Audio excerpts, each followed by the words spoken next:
Good evening and welcome to Success in the City. My name is Helen Webster. I'm with the lovely Sandra Scott, and our fabulous guest today is Kim Rutherford. Hello. Hello, Kim. Thank you so much for joining us. I am super excited to have you here with us this evening. Thank you. So first, I want to say a massive happy birthday to us. Yes, it's our birthday today. You're our birthday. We are 3. We are. Yeah, so it's our 3rd birthday today. We were going to have some pink, Think Pink from last week, but neither of us have been able to get into town. But we're in town tomorrow, so I'm going to pick some up, and then we'll have it next week as a little delayed party reaction. Very nice. Yeah, we're 3. So happy birthday to us, I think. Big happy birthday to you. Well, do you know what? When you think we just did it in the lockdown, because the second lockdown, because people were getting a bit fed up. And we said, come on, let's celebrate all the positives. And it's just sort of stuck, hasn't it? Yeah.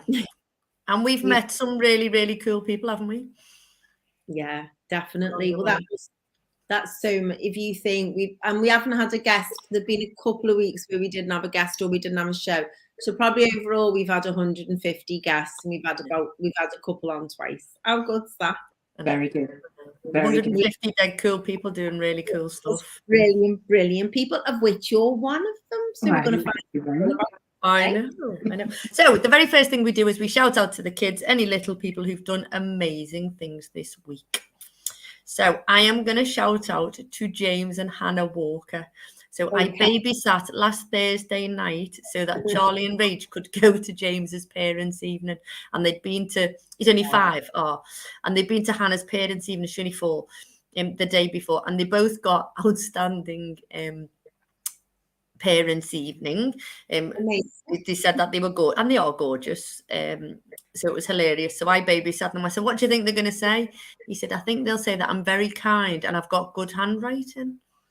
And is that what they said? And that's what they said. A little fair play. You know, there should be no shots for appraisal. That's what they always say. Well done. Yeah, so there you go. And Hannah got a good one as well, which we were all very surprised about. Because she's just gorgeous. She's amazing. She's like a little madam. She's gorgeous. So big shout out to all of the little ones who've started reception in year 1 and nursery, who are getting outstanding parents' evenings. Well done to them all. What about you, San? Okay, well, shout out to Ethan, because yesterday, thanks to my cousin, I took my cousin's son, who I call them my nephews, James, to the theatre. But Ethan thought he was coming as well. Oh, did he? I know. And he came to the car and he didn't cry. He went, hello. And I pulled it and I went, hi, like that. And then I went to Tat and I said, oh, and he said he thought he was coming tonight. And I went, what? And he said, yeah, he thought he was coming tonight. He was absolutely gutted. I was felt so bad for him. I know. But he wouldn't have liked it. Believe me. Well done. Jesus Christ, superstar of the Empire. Well done to them all. Yeah. Well done. What about you, Kim? Little people that you want to shout out to? Young people? I've got a lovely little person, actually. Little Willow, and Little Willow became a big sister this week.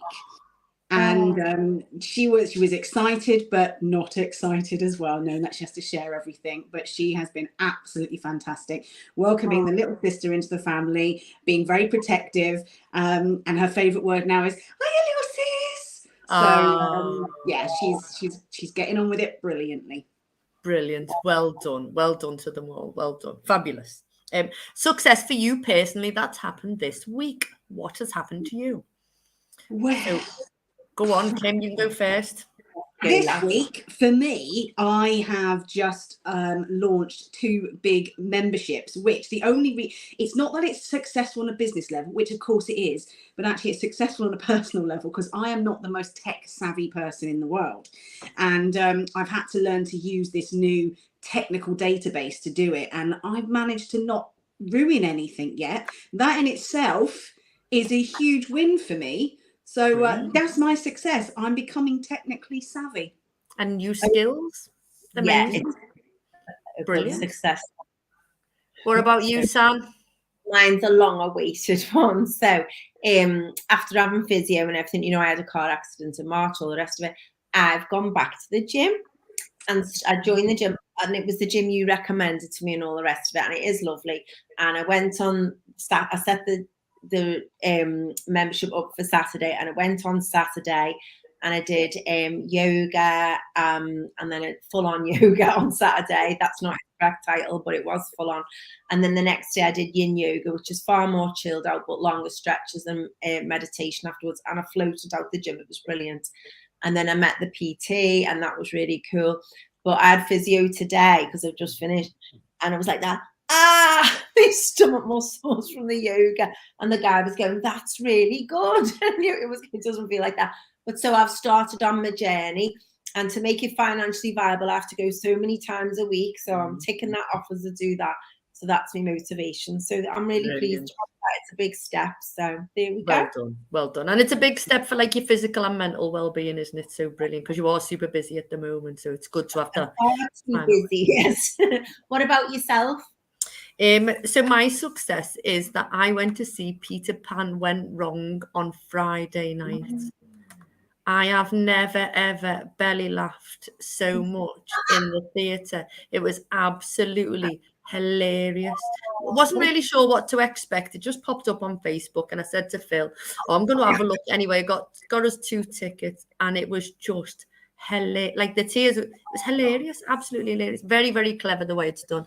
And they've got like the magic show that went wrong and the other. So if anybody can go, it's finished in Liverpool, but it's on in Manchester in March. But if there's any and it's on in London, absolutely highly recommend. It was just, you just come out feeling like really good, and the actors are so talented, aren't they? You know, so clever. Yeah, brilliant. So yeah, I think that was my success this week. Perfect. So we've got the lovely Kim Rutherford with us, and we are going to find out a little bit more about her by playing this or that. So Sandra's going to ask me and you, Kim. I'm going to ask you and Sandra. Do you want me to go first or second, San? I'll go first this week, Hal. Okay. Okay, I'm going to start with Kim. Kim, would you rather work from home or go out to an office to work? Currently home. Okay. Out to an office for me. What about you, San? I struggle immensely with this one, because when I'm just working on the laptop and writing things, I like to work from home. I get snuggly and comfy clothes and all the rest of it, and just do work and part of stuff like that. But when I'm working with people, which is how I prefer to work, I'd rather be out and about in places. Yeah, you can only pick one for the rest of your life. House. If it was for the rest of my life, out. I thought you said house, and I was going to say you miss home. House. No. It would be out, definitely. If it was for the rest of my life, yeah, definitely. Yeah. You miss out. That was hasty. Quick there. Okay. Kim, you're putting something in your diary. Okay. Would you use a pen or a pencil? Oh, in my diary, it would. I'm a bit of a nerd when it comes to diary management, so it would be a pen, but I only ever use those pens that have got the multiple colours on them. So it's pen, but everything's colour coordinated. Ooh. So is that like different appointments are colour coordinated? Yeah, different appointments will be colour coordinated, and then different ticks depending on if I've halfway through, fully through. Yeah, different colours for everything. Yeah, I'm a proper nerd when it comes to this. Might need this. I know, I'm thinking, hang on a minute. Good. Yeah. Both of our ears pricked up, then we were like, tell us about the system you have. Pens that be lost in our hair and ears and everywhere. What about you, Sam? Pen or pencil? Pen, because pencil just goes and rubs out over time. So only because today, so I've written something in pen in my diary, and then it's been postponed to January. So then I had to just cross it out, and I was like, oh, if I used a pencil, but that's what tip pencil is for. Yeah, or the good old-fashioned school rule of one line only through it. That's it. Yeah. I just wrote it. Yeah, I just scribbled it out. So yeah. So then it made me think, Well, I'm not really bothered because no one else reads it, so it's okay. Okay, so I'm going to stick with pen. Go on, San, your go. Okay, Kim, would you rather buy a book or borrow it from the library? Probably borrow it from the library. Ooh. Mainly because books are those things, and it's why we download so many now. But for me, my shelves get fuller and fuller and fuller, and I've got a dust allergy, so they're not the best thing to be sticking around for me as much. So I'm limited. Yeah, I'm limited. So that's why I'd probably like to go and get it from the library rather than just have books everywhere anymore. No, fair enough. And if you've got a dust allergy as well. I like a physical book that I can then give to somebody and pass it on. So I like to say, I've read this one, pass the book type thing. What about you, Sam? I prefer a physical book, hands down. I will try and get it from a charity shop if I can. If I walk past somewhere, but when it's like niche books, you can't. But I'll always try and buy second hand and things like that if possible. eBay is the best thing because there's a thing called World of Books, which is a big thing, and you just type in anything and World of Books sends it for you about £1.20. It's amazing. I got one today for one for £2.88. Brilliant.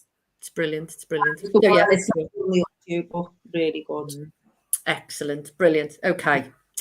Kim, this is aimed towards you. Okay. When you are writing your best-selling book, would you rather lock yourself away for days and write, or do you write in short bursts as you go along? Well, I have ADHD, so for me, when I write, I get into hyperfocus. So it's almost a case of I have to lock myself away, allow myself to be fully absorbed, then burn out, and then go back to it another day to do exactly the same thing again. What about you, San? Would you rather lock myself away and work when on when you're going to write your book, because you're going to write your book, are you going to take yourself off and write your book, or are you going to do it bit and pieces as you go along? So ideally bits and pieces as you go along, because you're achieving a bit each day and doing something. However, exactly the same as Kim and possibly the same reason, that's exactly how I work. I'd rather just get a hoodie on, a pair of track, and just go and just hammer it for hours and hours. And that's how I used to study and do stuff at uni.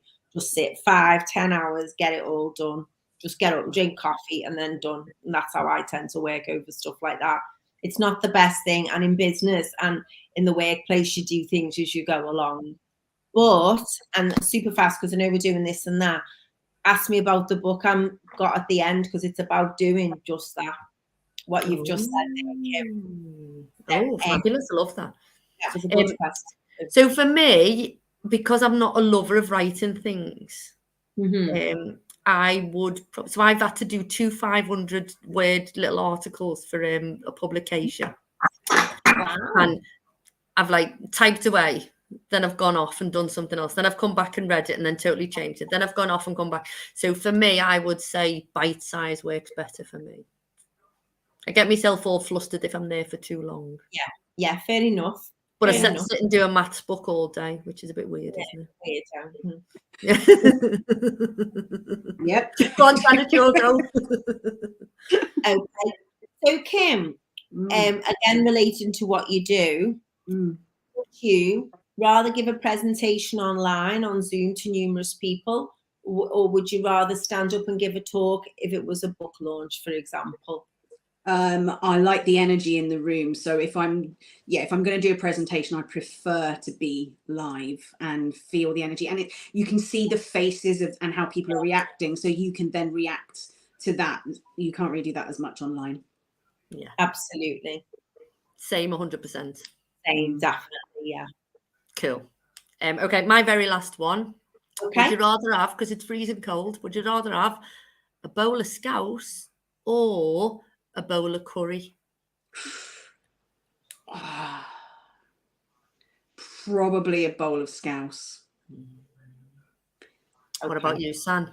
So, if I go to a proper Indian place, and I had the nicest curry yesterday, and I have proper curry, it's lovely. If it's just a bland standard stuff, no. I'd rather have a good bowl of scouse. So if it was the rest of my life, I would pick scouse. Yeah. But I adore a nice, proper, decent curry without sultanas. Yeah, 100%. They don't belong. No, so we're having a party in Rachel's for Halloween on Saturday, and so I'm making a blind scouse. So I'm making a vegan scouse, and Phil's going to make his veggie curry, and so, but my scouse is phenomenal. Just saying. That's a statement, isn't it? Just saying, that's amazing. Blind scouse, Britain. I've yet to taste that. I'll give you some. Leon, what's the collective noun for amazing women from Liverpool? I don't know. That could be our competition question. No, don't anything. Oh, we're like putting ourselves into a gaggle. Anything, yeah. Scouse. So Leon says scouse. And Jay Harris, hi guys, I sent you a message last week. Did you get it? I've no idea, Jay. I'll have a look as you're talking. Go on. And I'm terrified in case it's somebody we don't know. Well, I have had a few of those messages, let me tell you. Anyway, Kim is with us. Kim is author of 8 Wise Ways. So I met Kim ages ago at John Bullock's book launch. So John Bullock, pain point coach who did the flow of, Find Your Flow. And Palan, who is said, oh, Helly says you need to meet Kim. And we quickly said hello. And then Kim got up and did a little talk about her book. And then fast forward, we went to another event, which Joel Jellin was doing the launch of his book. And Kim was there and she spoke. And I was like, right, I'm nabbing her today. So I messaged her, but she was in Mexico. So she is home and she is now with us. So massive, massive thank you, Kim, for joining us. And we want to know who you are, why you do what you do, how you do what you do, and all of that sort of jazz. So over to you. We've got about various questions there. Who am I? What do I do? So who am I? Yes, Kim Rutherford, better known as a Scouse bumpkin. And what that means is I was born in Liverpool. So ignore the accent. My blood is Scouse. Parents Scouse. Everyone in my family, apart from my sister, is a Scouser. But I grew up in Somerset. And then as soon as I was old enough to make intelligent decisions for myself, I moved back up north via a few other places. So I would spend some time in Australia, spent some time in London, spent some time in Warwickshire. And now I'm here. I'm not going anywhere. And that's it. That's where I'm at. I am, psychotherapist and an author. And I would also probably classify myself as an educator with regards to mental health and well-being, mainly because prior to being a psychotherapist, I spent over 20 years working in the corporate world, in the training department, in the coaching department, personal development. So I've got a really strong background in corporate training, corporate delivery. So that's added on to my title as well. So it just gets longer and longer and longer. Do you ever get an email from me? You'll see it. The email's really short, but my title is really long. 10 pages. 10 pages long, putting it all in there. So I have understood about mental health and well-being since I was a child. So I grew up with a parent who had serious mental health issues. So I've seen inside of mental health hospitals more than once. I know how horrific it can be for the person. I know how horrific it can be for the family. But I was also very, very aware of the stigma that comes with it. And 20, 30, 40 years ago, that was a lot bigger than it is today. So I've seen literally the hell that somebody with mental health issues goes through and the ongoing effects it has even when they've gone through recovery and the world won't let them forget. Knowing all of that stuff at a young age is both good, bad, and ugly. What happened for me is I kind of developed a fear with regards to ever developing my own mental health issues, because you've seen how badly someone else is treated. You don't want to ever go through that. So I spent my life hiding away from mental health issues, knowing what signs and symptoms were and what they would look like, but choosing to ignore them because of my own fear about potentially being stigmatized because of it. Which means that what I did instead was go through complete distraction of trying to find other ways. So I became really focused on throwing myself into work. I would ignore stress symptoms. I would ignore anything. And you can only do that for so long, because the human body is like a living, breathing pressure cooker. And then I was having this wonderful moment in my life in my mid-30s, moved to a beautiful place, was getting married, bought my first house, all of these wonderful things. My career was going a brilliant direction. And for whatever reason, my brain and body just could not cope with that anymore. And the stress came in. And you'd think then, smart, intelligent, clever woman would go, oh yes, maybe do something about it. But I didn't. Instead, that stress grew and grew and grew. It eventually became burnout.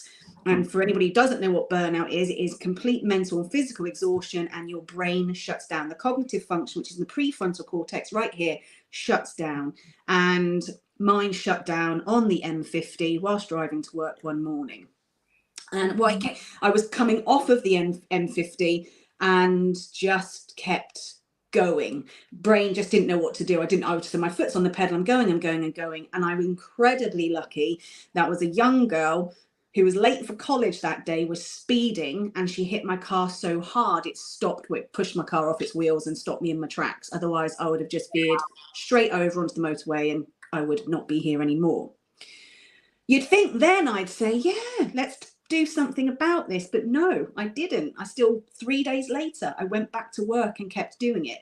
And about 3-4 weeks after that, I was in a situation where I felt like I was having a heart attack, and got taken into hospital, and was advised then by the most wonderful doctor that actually what you're having is a severe panic attack caused by everything that you're going through. And he taught me how to read my symptoms by bringing them back on and then talking me very systematically through the body. So I had a very logical approach. That's when I made the decision, this is now gone too far. And I was very lucky. I spoke to my boss. I actually quit my job, and she rang me back and said, no, take a sabbatical. So I took a 6-month sabbatical. But what had then happened, as soon as I'd stopped, and my coping mechanism had been being a workaholic, being all of these other things, I stopped, everything then comes up to the surface. So that stress and that burnout that had been due to all of these other ways of working, and all of the things that had been masking, suddenly came to the surface. So then I developed severe anxiety, health anxiety as well, because of the car crash. That then led to depression, and then that led to agoraphobia. So there was a period of my life where I genuinely felt that if I left my house, I would die. And it got to the extent where, when my husband had to work away for a while, I got to the stage where I was so scared that if I left my sofa, I would die. So for a whole week, genuinely for a whole week of my life, I kitted myself out, my food, my drink, and I didn't go anywhere. I just lived on the sofa for a week. And I've said it many times before, and I'm not ashamed to say it again. The thing that got me through was Geordie Shore, all 13 series, back to back. And I just watched it loop over loop over loop. Eventually, I got to the doctor, and the doctor was saying, okay, it's going to take you 16 weeks to be able to see a therapist. Now, I studied criminology at university, and I did criminology with psychology and sociology. So I understood how the brain and the cognitive function deteriorates very quickly. And I knew I was already close to rock bottom. Waiting 6 weeks would have derailed me even worse. And, if we want to understand why suicide rates are so high, one of the biggest reasons is because waiting lists to get help are also so high. There's a correlation there. So I decided that if I really wanted to save myself and try and get myself as better before it got any worse, I would have to start doing the research that I'd done at university and take it to the next level. And through that, I started to develop these recovery programs for myself. It was based on these 8 core elements of wellness, and it grew, and I used that, and then eventually getting the therapy led me to my full recovery. And within 3 years of being at rock bottom, I had retrained as a psychotherapist. I started my own business. I'd moved back to Liverpool, which was a really big factor for my recovery. And I turned my life literally flip upside down, not worried about stigma anymore. All of those things that had been there were dealt with through therapy and my own recovery process. And then when I was seeing all of these clients one-to-one in my own private practice, I'm like, okay, I can use what I used for myself with them. And that's where 8 Whys came from. And it was a model that I created for myself based on psychology that I understood, sociology that I understood. developed it for myself. And through that, I used it to help myself and other people with their recovery, but then also started to help people with prevention. So I started working with organisations. So when they were doing wellbeing in the workplace or mental health awareness weeks, we'd be doing recovery and prevention. I work with an awful lot of schools and a lot of colleges, helping mainly the teachers and the tutors to learn the skills for themselves so they can then also help their students as well. Then when lockdown came down, I was quite lucky. Everything for me moved online. I'd already been working internationally. I was working internationally on Zoom, so it didn't change much for me. But I was in this situation where about 6 months prior to lockdown, my husband's friend had got injured on the rugby pitch one night, and I don't live too far from the rugby pitch. And my husband rings me, says, right, he's on the pitch, the ambulance is going to take ages, is there anything you can do? So I ran up there with the tea and the blankets and the hot water bottles. And 6 months later, he rang me to say he just started working with a publisher. And this whole pay it forward, because I'd helped him out, he'd mentioned me to the publisher. And the publisher was interested in talking to me and publishing 8 Whys. So during COVID, I developed 8 Whys. And you asked me that question earlier about how would I write my book. I literally wrote it the way I said. My deadline for the book was always to have the deadline was to get the chapter in by a Thursday so it could be reviewed. So I would write a chapter by Tuesday, send it through, have it reviewed on the Thursday, get it sent back, write the next chapter the following week. So it took me 16 weeks, because there's 16 chapters in my book. It took me 16 weeks to write my book. And then another 3 or 4 months to get it. Anybody who's written a book knows the writing is the easy bit. Okay. It's the rest of it that's really quite difficult.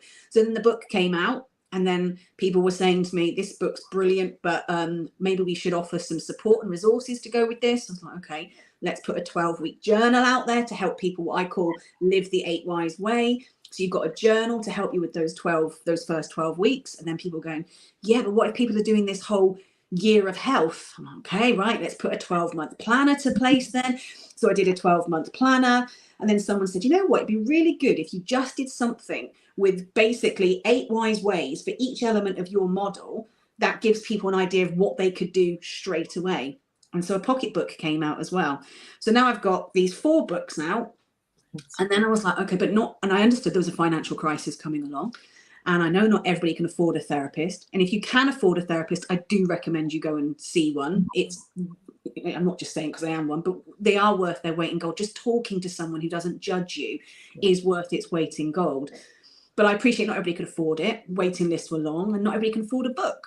So I thought, okay, what if I was to put a podcast together, which basically acts like lectures, so somebody could listen to the podcast, use the books and create their own psychotherapeutic process for themselves.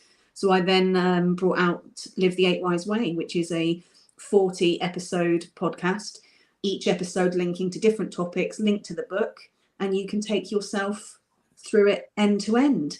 So 8 Whys has become this wonderful model that helps people no matter where they are with their mental health. If they need help getting better, great, it's there. But if they're just really passionate about, looking after themselves, I'm a firm believer, we have these stats all the time that 1 in 4 people suffer with a mental health issue. And we always focus on that side of the statistic.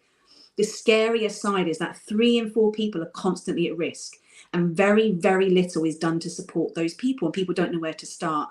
So 8 Whys literally is an end-to-end model where you've got the mental health recovery and then the mental health prevention, which I call the mental wealth tools. And it's all in one. So now I offer 8 Whys has taken off. It's available in training formats and books. Yeah. Everything is everywhere. It's brilliant. I know when we went to the event that Helen was talking about before, was it in the Liver building or the Q? Yeah, in the Liver building, wasn't it? Yeah. Yeah, it was, yeah. Really good. It was quite inspirational, actually, but we couldn't get to speak. Everyone was talking to you, so we chatted to your husband, who just explained, and you spoke about your friend with the rugby. Leon has commented loads, hasn't he, Helen? He said, yeah. I love the part of the book which leads to and gets you to ask deep and meaningful questions about what it really means. And he said, he said he liked the part that says, which leads to and gets you to ask deep and meaningful. Sorry, that's what I've just read there. He's put that twice. I think it's come up twice, hasn't it? Yeah. And then he spoke about John Haynes and Maslow's hierarchy of needs, the fact we actually don't pay, we just feel them. And then he said, if you want to do this, go to this chapter. So you don't always have to read it cover to cover. If you want, you can dip in and pull what you want from it, which is effective, isn't it, for busy people? That's it. What I wanted to write it, because it's based on 8 elements, people will be experiencing issues connected to different elements at different times. Yeah. So, for example, one of them is social wellness. And we know people in our lives can cause us a lot of stress and a lot of problems. So if you only need to focus on social wellness, the key is go to the social wellness chapter and fill out all those bits and just do that piece of work. Do you remember those books when we were at school and you used to read a chapter and then it would say you can either pick this one and you could go to one story, or you could pick this one? I used to love pick different. Yeah. And that's where I got If you want to do this, go to page 34. If you want to do this, go to page 76. That is exactly it, and that's exactly what I did. So I wrote the book based on that premise. You ask yourself your questions, know what your score is, and if you've identified from that score, because the book has a self-evaluation process in there. The book itself is broken into 3 stages: what you'd expect underpinning knowledge about mental health in general, and then the details about 8 whys, but then this workbook element to it where if you follow it through, you can then look after yourself against all of those 8. And so there's evaluations there, and a way to do tracking and goal setting and action planning there. And that's what we do. You look after yourself based on what you need. So it's a bespoke model rather than a one size fits all. Amazing.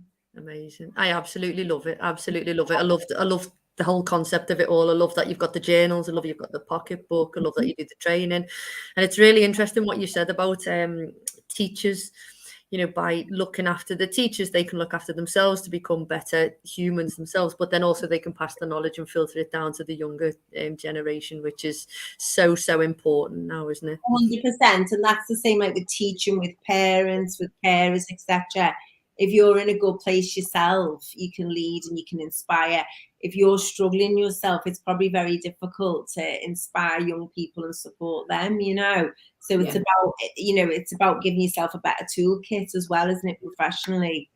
It is, and it's kind of two-pronged. When you are in a role where you have a duty of care towards other people, no matter what that role is, no matter what that level is, you tend to put everybody else before yourselves. And there's a psychological impact on that. And I was talking today on LinkedIn actually about this. I've got a course that's called the psychological impact of leadership. And the reality of it is if you are experiencing high levels of stress, burnout, or mental health issues, because that has a change to your cognitive function, your behaviors change. So you now become the impact on somebody else's mental health. Yeah. And we spend a lot of time looking, you know, in schools, we look after the students, rightfully so. In colleges, we look after the students. In the workplace, we look after the employees. But actually, if you look after the teachers, you look after the lecturers, you look after our managers and leaders, that reduces the negative impact that their burnt out brains can have on somebody else. And then you've got this, it's a better model. We're very good in the UK of doing bottom up approaches.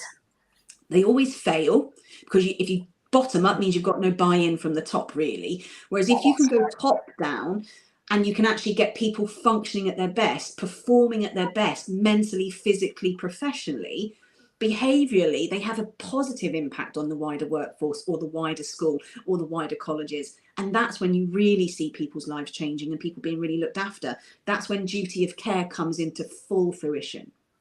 And that's massive in sport, isn't it? You know, most high level achieving sports people have, you know, sports therapists and, you know, performance therapists and everything. And they'll really, you know, they look after them so that they can then go on and to perform, you know, in a better way, isn't it? You know, it's just, it's super interesting. It really is. So part of the book is 8 Wise Ways. Do you want to very quickly explain what the 8 Wise Ways are, or give us some little hints maybe that people could just, maybe a little snippet of what they can do to look after themselves, or what can they notice about themselves that could potentially be something? The key is that we all have a wellness spectrum, which basically means that we have these 8 elements to our wellness spectrum. And if those wonderful life events that cause us stress trigger any of these 8, that's going to have an impact. So emotional wellness. So this is all about your ability to manage your emotions, manage your negative thinking processes, everything that goes on inside our minds. You have your physical health, which is, if we're talking about wellness, it's the usual stuff. It's the eat healthy, exercise, sleep, all of those things. With those, we already know what we should be doing. It should be I would always say learn how to do breathing work, because breath work helps to calm the body and the mind. Meditation is good. Mindfulness is good. But then learning how to regulate your emotions is probably the primary thing we all need to focus on as a human, and look after your health the way you would normally. But when you've got those two down, you then do your spiritual wellness and your intellectual wellness. Your spiritual wellness is about knowing who you are. And most of us don't. Most of us live a life based on what we've been told to do since birth, since our education system, society standards. And then we have the magic midlife crisis because we get to a stage of going, this isn't what I wanted. So know who you are, know what your values are, know what your beliefs are, know what your identity is, know all of that deep stuff about yourself, because that's where your self-esteem comes from. Intellectual wellness is keep this working, keep it functioning at its best. Brain health, work with being a human. Comfort zones are not a safe space for humans. They help us in small moments in time, but the longer we stay in them, we actually start killing our own brain off. So intellectual wellness is about personal growth, mental growth, psychological growth, moving out of your comfort zone and preventing your brain from becoming lethargic. That's learning. Just keep learning. 100%. Environmental wellness. Stay safe in your environments. Create healthy environments for you. Spend time in nature. Declutter. Get rid of as many chemicals as you can from your life. But create safe, healthy spaces for yourself. Social wellness is all about people. You need a support system. You need a network. You need to have transparency with some people in your life so you can get the support when you need it. And that is where some of our most difficult elements of our life come from, is when we're trying to do things on our own, we don't reach out. So reach out, start looking at who your support system is and grow it. Then your final two is your occupational wellness. Be in a job that brings out the best in you.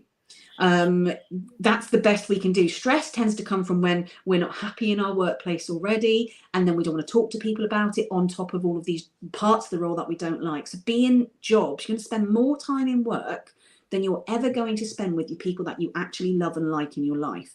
Make sure it matters to you. Make sure it means something to you. Make sure it brings something to your life on every level. And then finally, financial wellness. Look after your finances, know what you need your finances to do for you, but understand how money impacts you. We all have a different relationship with money, which is why for different people, money stresses us out in different ways. We need to understand our individual relationship with money, because that then is easier to manage money around it. But you've got to look after all 8 elements, and you need to do that regularly. So for me, I would say, go to my website, 8wise.co.uk, go and fill out the free evaluation forms there so you can actually assess yourself against each of those 8 core elements, and then do exactly what the book says. Whichever your lowest element is, go and do the work that is needed to boost that one up. And because they're all interlinked, you boost one, you'll naturally have a positive impact on some of the others as well. That's so Great. I've just shared the website. Claire Ellis is listening in, and she says, we love Kim Rutherford Dalton with little hearts. Claire's been on the show as well. She has. Amazing. Brilliant. So we've shared the link. If people want to get hold of the book, how do they get hold of your book? I was going to ask that, because we've had people on before, Kim, and they've said, oh, well, you can get it on Amazon, but actually if you go to this independent bookshop, it's better, or, so let us know. Is it better to go via your website, or? Yeah, I mean, the book itself has been published, so you can pretty much pick it up from about 39,000 different online book publishers globally. You can do that. So go to the places you want to go to. But yes, you can also come to me, and you can go to the shop on the website, and you can get them direct from there as well. In fact, if you go to the shop's the only place that you can actually get bundles. So if you wanted to get the book and the journal, or the book and the planner as a bundle, you can get them there, which of course I'm going to recommend, because that's what they're written for. They're written to be worked out together. Yeah, they sound fantastic. Definitely. Get on. And that's all on the website, sorry. All on the website. Brilliant. Yeah, because Helen, you bought them on the night, didn't you? That we went to. Saying, and you get a lovely bookmark. And I know, but I had a backlog of such books, but now I'm like, oh, I wish I'd have got that with the journal, but I will get it. And that, so I'll have my book, right? No disrespect, Kim, but I'll access everything. Oh no, there's no hope. I'll just drink the wine from Think Pink that we're getting tomorrow. So yeah, I'm a big fan of the wine, so I'm never going to complain about it. Organic. Okay, so we said we'll get some for our birthday, but neither of us, we've just been rushing around. And I was in town on Thursday, but I had to dash. I was teaching Spanish first thing, and I had to leg it. So Helen said, "Are you in town?" I went, no, but we're both in town for different things tomorrow. So we might end up with double. Well, we'll each get a bottle. Double tomorrow. Yeah, we'll get some tomorrow. So 8 wise ways, and you're very busy doing your practice and everything else. What does the future hold for Kim Rutherford? An app, hopefully, some rest. Yeah, no, I want to move as much of it online as I possibly can so that people can access it at any time they need it, really. So an app is coming on board. What I'm going to be doing from 2024 is actually doing what we call the 8 Wise Practitioner course, which is training up other therapists, other wellness coaches on how to bring 8 Wise into their practice so they can use 8 Wise with their own clients. So if you are a therapist or know a therapist or a coach or somebody who wants to work with people with mental health or look after their mental health, then learning how to do it the 8 Wise way is not a bad approach. Brilliant. I love that. I was going to say, is it just you delivering the courses, or have you got other people delivering the courses? Primarily me, because a lot of it is online at the moment, but the aim is to train people up, and then they can all become associates, and then we can have a nice big directory so you can pick an 8 Wise therapist or an 8 Wise coach anywhere around the country. The world. Or the world. Let's go big. The world. Get it. Let's go global. Let's go global. Indeed. Amazing. Is there another book or? You never say never. It's one of those. COVID brought us a very unique moment in time for me. Like I said, because I've got ADHD, it's very rare that I would ever have that moment where you can just go, I'm allowed to spend 10 hours just writing one thing today. So never say never. There's definitely more books in me, but it's having the time to get them from here onto the paper. Yeah, but definitely. Never say never. Because you're so busy now, probably. As you say, it's almost a luxury to be able to take that time out, you know. Yeah, it is. Brilliant. Unless I get a ghostwriter. Who knows? But then it wouldn't be you. Yeah. Be the same, because you can tell when you're speaking, you're very passionate about this. You've lived, you've experienced it. Your own experience and what you've been through fuels this. So that comes across when you speak about it. You know, it's very practical, isn't it, the approach, and it's about people helping themselves, etc., which invariably is what you've done yourself. So, and you were saying about like the length of time to wait for a therapist, etc. This is something people can help up to support themselves, maybe. And you know, at some point in our lives, I don't think there's many people who don't have a period of life where they have got some issues like that. And you were quite right what you were saying, you know, when you were young, there was so much stigma about that. I had a friend at school and she went into foster care, and I was like, well, how come? And we didn't know, you know, we were only young, we didn't know what OCD was. And she said, well, you know, and then we were in secondary school, and she said, say your hand, my mum thinks my hands are dirty all the time. And she said, and I have to keep washing them, and she makes me and my hands bleed because I have to do it. And that's how she just explained it to me like that as a kid, you know. And I was like, right. And I thought, oh, that's really bad that they've had to take her from her mum and put her with another family because of that. And that was just like, and I remember it stuck in my mind, but there's a lot of stuff like that goes on all the time. But people have such a different attitude towards it now, don't they, quite rightly? And, you know, it doesn't write someone off as a person if they've gone through a period of their life like that. But as you say, because of waiting lists and that, if you have got the wherewithal to read a book, to approach it or go through the workbook, what a fantastic tool, if you like, to help people to help themselves, you know. And that's it. I wrote it for that reason. It is a tool. It's something that I am a firm believer that nobody else is responsible for our mental health or our physical health. That is our responsibility. We have to take some form of accountability. Now, we don't know what might trigger mental or physical health issues, but when we know we've got them, it is our responsibility to resolve those issues. And we might do that with the support of other people and other professionals and other things. But at the core of all of that, we have to be willing to do the work ourselves. And if we're not willing to do the work, then nothing will change. And so it is about gathering your own tool belt of all of the resources that work for you, so that when you have these peaks and troughs in life, you know how to respond to them in the most effective and healthy way for you. Because as you said, we're all going to have them. Nobody gets an easy life. 100%. And we speak about personal responsibility quite a bit, don't we? And lots of our guests, you know, sort of talk about people taking the, you know, responsibility for themselves and stuff. And Yeah. there is such a thing as good mental health as well, isn't there? You know, we always, when we speak about mental health, we speak about the negatives of it, but there is also good mental health. And it's knowing and understanding and being self-aware of when you have good mental health, what's going right, how are you maintaining that, how are you consistently staying there. So if it does have a little dip, you think, oh, well, when I did that, I felt like this. So it's about promoting, you know, and that's why I love the fact it's there to, you know, to give you the tools to not get into crisis. You know, quite a lot of people, you know, we support people when they're in crisis. Why aren't we supporting them before they get there? And you know, Sandra and I both have read Upstream, which is upstream thinking. You know, why are we saving people at the bottom? Why aren't we stopping them from jumping in or falling in at the top? Absolutely. Prevention is always better than cure. Yeah. Brilliant. Well, I absolutely love it, and we wish you every million billion success. And I know you're having loads at the moment, but amazing, brilliant. Okay, so do we have a red face moment? Yeah, I'm sure you've got one. But yeah, only because I've just come back from Mexico, so this played on my mind quite a lot on my flight back. The very first time I went to Mexico was on a girls' holiday. So it was always going to be a bit raucous. And this was about 20 years ago. And I remember I got there, you want to go out on your big night out. So I've got in there, flung my stuff off, had my shower, and I'm sat on the balcony in my robe, drying off. And they had those plastic garden chairs.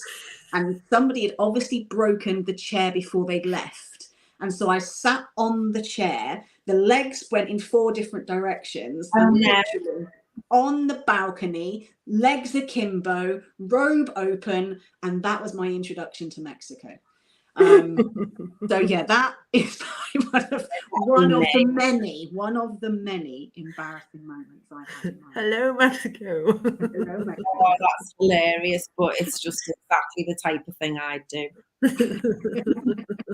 How are you this week, Sam? I'm good. I think I'm all right on the. Was there anything I asked you to remind me of with the embarrassing moments, the red face? Because I'd had a few quality ones lately, haven't I? No, I don't think so. I And think do you know what? I've been good. Oh, well, we're in for a whopper next week then, I obviously. haven't done anything particularly crazy. I've been quite quiet, really, I think. I don't think I've done anything. What did happen today? You now know what's going to happen tomorrow, don't you? There'll be like 100 in a day. Yeah. Oh, that's my light. Oh, Kim, they're brilliant. Our red face moments are on another level. So I went to the physio today and he's going, I'm so much better. Can't believe it. You know, I had this acupuncture, not the type we had that time when the woman poked me and you cried laughing and there was blood dripping down my ears. Not that proper. This guy was a man. You smoke. Yeah. Do smoke. I was so annoyed. And I was in so much pain on my shoulder. And I went, I'll try anything, I don't care. And he did this acupuncture. It was like that. Oh, it was amazing. It was so good. Shameless plug. Walton, come on. Uncle Ron's put, come on, Sandra, don't let us down. Well, I'm about to help you and not let you down. So anyway, so he goes today. He's so good, this guy at the physio. And he says, okay, right, I just want you to do this one exercise to help your knee, etc. So I'm there on the bed and he goes, right, now just do this. So I was like, yay, blah, blah, blah. And I went, and my leg went into complete cramp. And I was like, it was horrendous. And he was going, what's wrong? I was going, what is it? And he's Portuguese. He's terribly polite. He's really, really good. And he was going, and he's like being terribly empathetic, which I didn't even need. I was just like this. And he was going, really? Is that? Because he was going, it could be this, it could be that. I was going, it does it all the time. It's fine. It was just ridiculous. They went like literally limped out the physio. That was hilarious. And then as I'm getting into the car, I thought I heard crunch and I thought, what's that now? Who's driven into me? Surely not that bumper again. Anyway, I hadn't even moved. There was a guy trying to fit this roll of something into his car, a builder. And there's a bit where my bumper was coming away and I've got to take it back because it's not stuck on properly yet. It's after the last palaver. So this roll or whatever has got stuck into the bumper and I thought, I know it. I'm looking at him thinking, I know exactly what. And he's like that. So I thought, I'm going to let this man know I'm here and I can hear what the crunching is going on. And I went, are you all right? Like that. And he went, oh, it goes your butt. I said, I'm aware of that, thank you, but I think you're making it worse. Because he was like this with his thing that had got completely caught on the bumper. And you could see he was horrified, and he didn't. I was going, it's fine. He's going, someone's glued it. I was going, yes, I know all about it. It's fine, thank you. And I was just like, oh, get me out of here.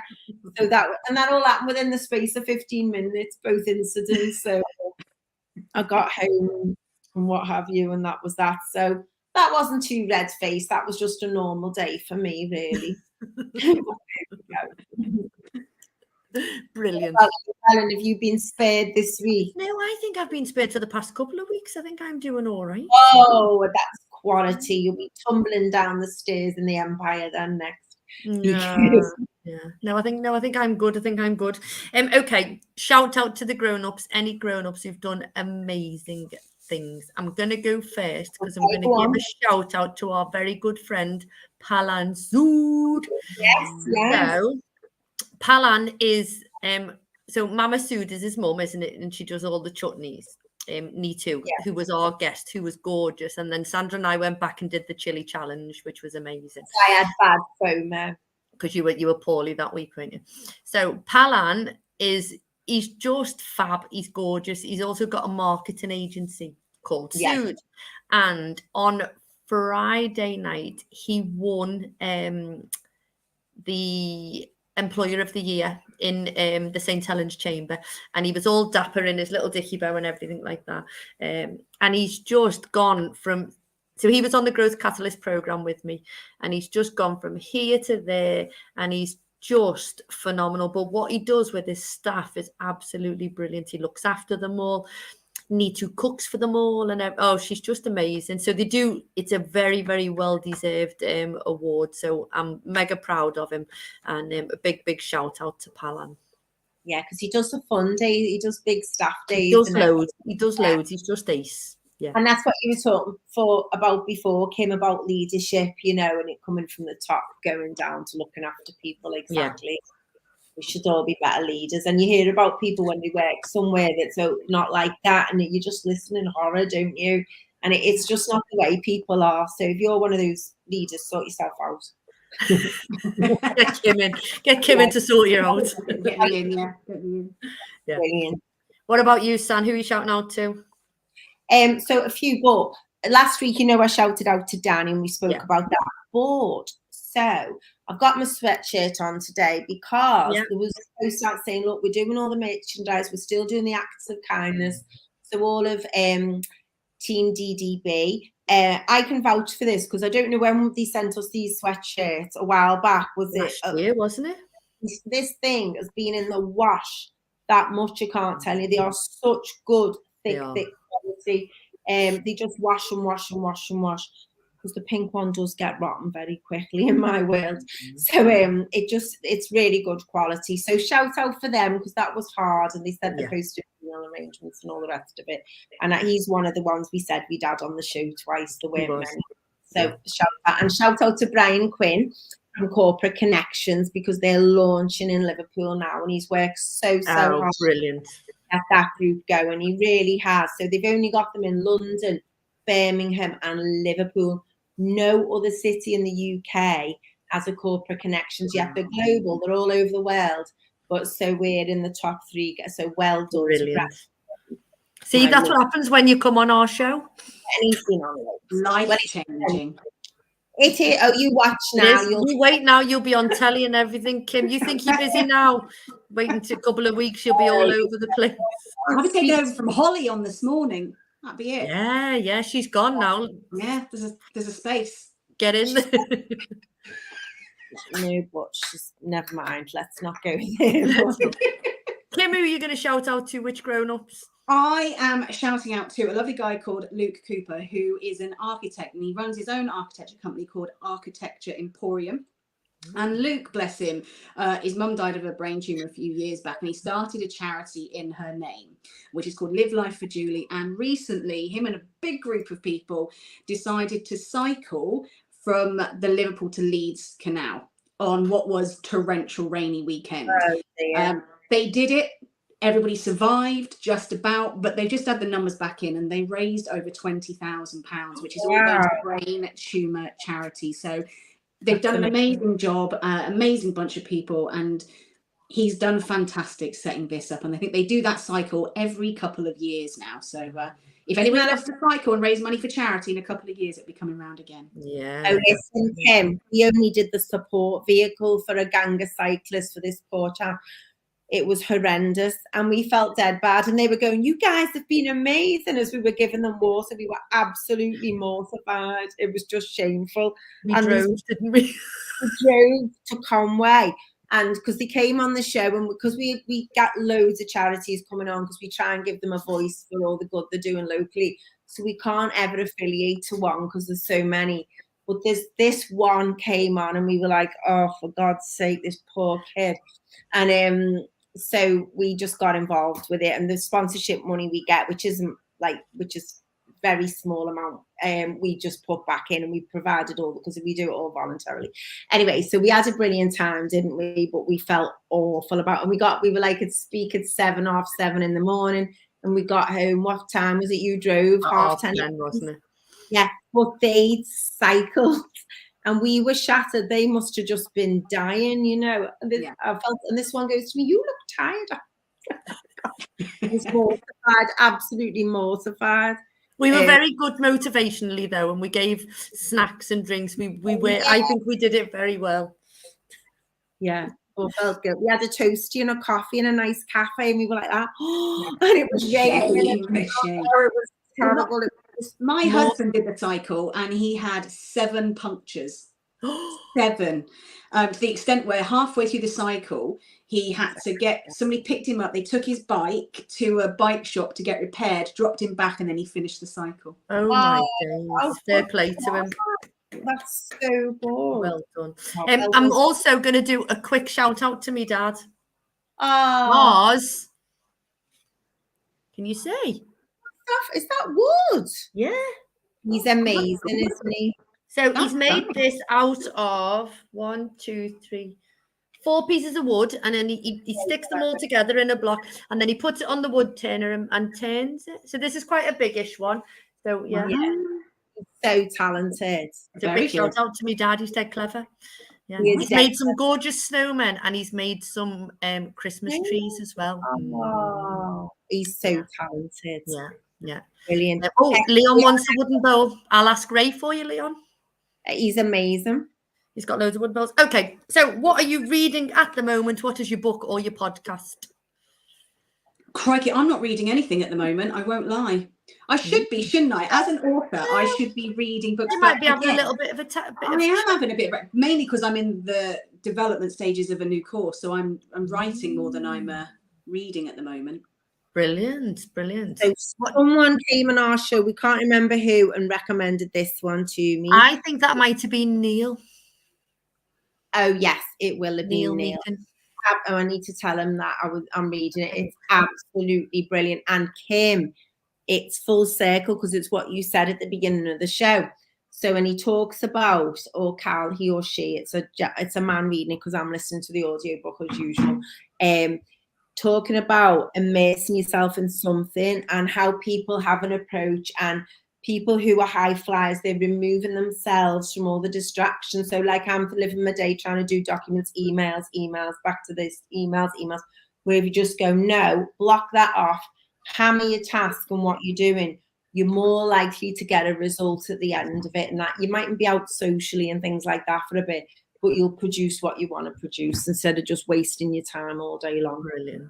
Well, I've finished Black Box Thinking. So my next book is... That's going to be my next one. Wise Ways, that's my next book with my gorgeous bookmark. I can't wait. I look forward to hearing your feedback. I can't wait. I am so excited. And it's a beautiful book as well. You know, sometimes when you pick a book up and you think, oh, that's a lovely book.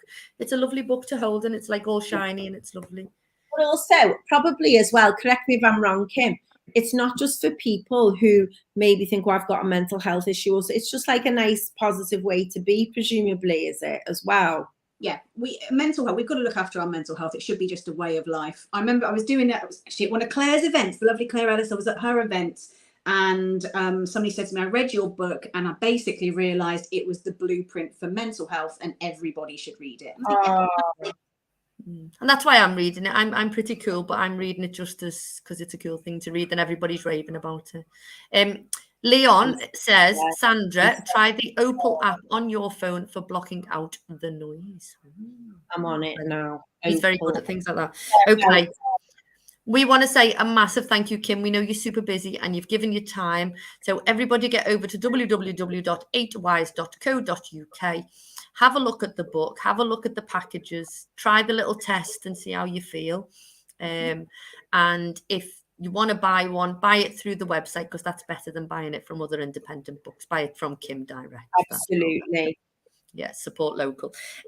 Kim, do you have a mantra closing quote that you live by? I do. But it is very simple. It's own your own shit. Okay. And I do live by it. It's no matter what happens in life, own your stuff. Know what you can do, control what you can control, own your own shit. Don't blame everything on everybody else. Brilliant. Really, I wish if everybody did that, that would be great. Exactly. The world will be a much better place. Very good bit of advice, Kim. Brilliant. Well, we will see everybody next week. Massive thank you, Kim. Massive thank you, Sandra. See everybody next week. Bye-bye. Bye.